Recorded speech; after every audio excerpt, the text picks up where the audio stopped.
பாரு கமருதன் சுத்தி கேமரா இருக்குல்ல, நீங்க மறைச்சா எனக்கு தெரியாது. பிக் பாஸ்ல இது வரைக்கும் கலந்து கொண்ட கண்டஸ்டன்ட்லயே இந்த முறை கலந்து கொண்ட கண்டஸ்டன்ட் தான் ரொம்பவே மோசமா நடந்துகிட்டு இருக்காங்கன்னு பலராலும் பேசப்பட்டு வருது.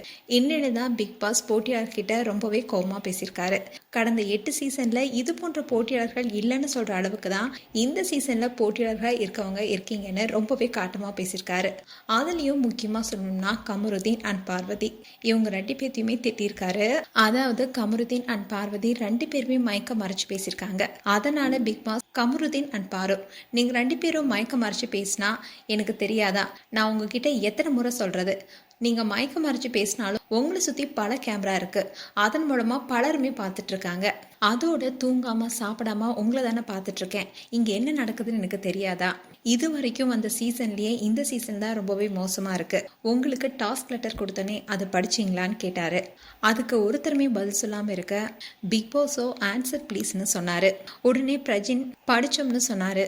அதோட பிக் பாஸ் நகையை பாதுகாக்கிறது ஒரு பார்ட் தான். நான் டாஸ்க் லெட்டர் படிக்க சொன்னோடனே ஒரு சின்ன சிலசிலப்பு, அவ்வளவுதான். திரும்பவும் ஹவுஸ்மேட்ஸா மாறி சண்டை போட ஆரம்பிச்சிட்டீங்க. உங்களை நம்பி ஒரு ஸ்கிரிப்ட் கொடுத்துருக்கோம். அதோட அதுக்கு தகுந்த மாதிரி ட்ரெஸ், அதுக்கு தகுந்த மாதிரி ஒப்பனைன்னு இவ்வளவு கொடுத்தும் எதுவுமே பண்ணாம இருக்கீங்க. ஒரு டாஸ்க் நல்லா பண்ணா இன்னொரு டாஸ்க்கு இப்படி உங்களை உட்கார வச்சு பேச வேண்டியிருக்கு. உங்களுக்குன்னு ஒரு கேரக்டர் கொடுத்து அதுபடி நடிக்க சொன்னா நீங்க இன்னமும் பிரஜினாவா, சாண்ட்ராவா, அமிதாவே அப்படியே தான் இருக்கீங்க. எந்த ஒரு மாற்றமும் இல்லை. இப்போ இதுக்குள்ள வந்து 2 நாள் தானே ஆச்சு. இப்போ இந்த கேரக்டருக்குள்ள வந்து 2 நாள் தானே ஆச்சு. அதுக்குள்ள ஏன் ரொம்ப நாள் ஆன மாதிரி இருக்கீங்க? நீங்களா ஒரு ஆக்டர்ஸ் தானே, இது பேசிக் தானே. சில பேர் ஆக்டர்ஸா இருக்கீங்க, சில பேர் இதுக்கு அடுத்தபடியா நடிக்கணும்னு ஆசைப்படுறீங்க. அப்படி இருக்கும்போது இந்த மேடையை நீங்க பயன்படுத்தணுமா இல்லையா? நீங்க இப்படி இருந்தா எப்படி ஒரு டைரக்டர், ஒரு ப்ரொடியூசர், ஒரு கிரியேட்டர் உங்க கூட கூட்டு சேருவாங்க? அப்படி அவங்க கூட சேர்ந்தாலும் நீங்க எப்படி சஸ்டெயின் பண்ணுவீங்க? அதோட நீங்க வாழ்க்கையில அடுத்த கட்டத்துக்கு போகணும் தான் நீங்க வந்திருக்கீங்க. அப்படி இருக்கும்போது ஏன் இதை யூஸ் பண்ணிக்க மாட்டேங்கிறீங்க? வாரம் வாரம் செய்து சார்கிட்ட நீங்க என்னவங்கன்னு சொல்லி அவருக்கு சத்தியம் பண்ணி கண்டிப்பா நீங்க அதை செய்வீங்கன்னு சொல்லி நான் அசிங்கப்பட்டது தான் மிச்சம். அதோட பிக் பாஸ் ரொம்பவே கோவமா, இந்த ஆளு ஒரு ஸ்டெப் மேல போறான்னு நினைக்கிறீங்களோ? ஏன் இப்படி இருக்கீங்க? அப்படி இருக்காதீங்கன்னு உங்களுக்கு நான் அட்வைஸ் பண்ணல. ஒருவேளை இந்த வீடு உங்களுக்கு ரொம்ப கம்ஃபர்டபுளா இருக்கோ? ஏன்னா வெளியில இருக்கிற 1000 பிரச்சனைகள் இந்த வீட்டில் உங்களுக்கு கொடுக்கறது இல்ல.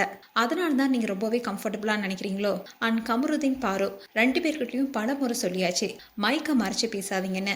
நான் உங்கள்கிட்ட பல முறை சொல்லியும் திரும்பவும் அதே தான் செய்றீங்க. நான் தான் உங்களை கேமரா மூலமா பார்த்துட்டே இருக்கனே. உங்களை குறிப்பிட்டு சொல்லும் போது உங்களுக்கு வலிக்குதுல்ல, அதே மாதிரிதான் உங்க கமருதீன், உங்க பார்வதி இப்படி பண்றாங்கன்னு வெளியே சொல்லும் போது எனக்கும் வலிக்குதுன்னு ரொம்பவே காட்டமா பேசியிருக்காரு பிக் பாஸ்.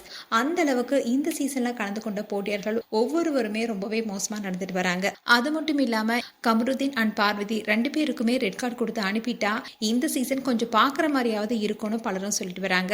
மேலும் உங்களுடைய கருத்துக்களை கமெண்ட் செக்ஷன் சொல்லுங்க. இது போன்ற வீடியோஸை பார்க்க நியூஸ் தமிழ் கிட்ஸ் சப்ஸ்கிரைப் பண்ணுங்க. மறக்காம நோட்டிபிகேஷன் பட்டனை கிளிக் பண்ணுங்க.